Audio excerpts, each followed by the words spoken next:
I've been telling the guys about your adventures in Marmaris. Why don't you tell them yourself? Not Marmaris, Max said, looking pained. I was in Bayukada. He pronounced it Bayukada with the soft notes and little hisses, like a man who knew what he was about. He had just returned from a week in Bayukada, he explained, visiting with his old friend in exile, Leon Trotsky. I'm amazed he's still alive, the novelist said. It can only be a matter of time before Stalin sends his people to take a pop. He made a limp white pistol shape of his hand. And Max was off. It was his favourite topic. If not the domestic particulars of Trotsky's new life in Turkey, which fascinated us trivial Hollywood folk, then the failure of communism, the evil of Stalin, the tragedy of post-revolution Russia. His trip to Bayukada had obviously been a failure.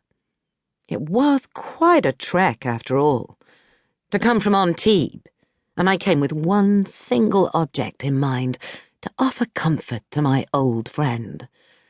Because he simply exists out there, you know, plotting and brooding, waiting. It's rather pathetic. One ear out for the pop. Pop, the novelist said. Awful.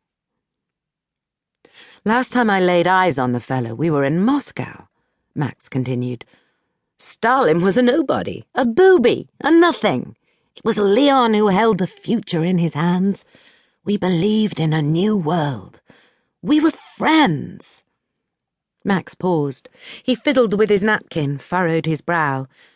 And I don't suppose there was a person at the table who didn't want to stretch across and smooth it for him. Do you know, he said at last, in all the week he and I spent together in Bayukada, Leon didn't ask me a single question about my life. He looked around at the table. Isn't that rather extraordinary? The conversation turned back to movies. You can't keep the conversation from movies for long in this town. They were discussing the special effects in King Kong, but I couldn't contribute. After a moment or two, Max turned to me. I'm guessing you and I may be the only people in this town who haven't yet watched it, right? I think so, I smiled. And then, finally, came the pause I suppose I had been waiting for. He took up his wineglass and slurped from it in a show of nonchalance. Not for me, but for everyone else. He leaned in close. We've met before, Dora, he said. Well, of course we have, Max, I said, maybe just a half-second late. I had almost lulled myself into imagining the danger was past. I smiled into his honest eyes until he blinked. Don't tell me you have only now remembered. Certainly not, he said. I spotted you at once. Why do you think I made such a beeline for the seat? It was the only one that was empty? He laughed and shook his head. You know, you don't look a day older, he said. And I said, the difference being that in his case, except for the grey in his hair, it was true. Neither do you, Max, not a day older. You must have a portrait in an attic somewhere. Ha! Yes, I think maybe we both do. Gosh. But it's terrific to see you, Dora. I mean, don't you think so? He sounded uncertain as I felt.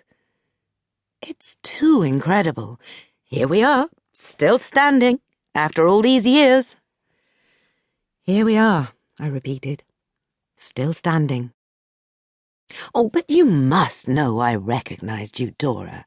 He sounded a little petulant. How could I possibly not? Well, I recognized you, of course, but you've gotten so famous since.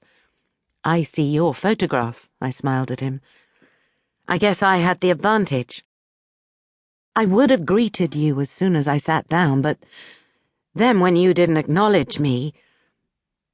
He looked so tactful and tortured I had to struggle not to laugh. I imagine that your particular situation,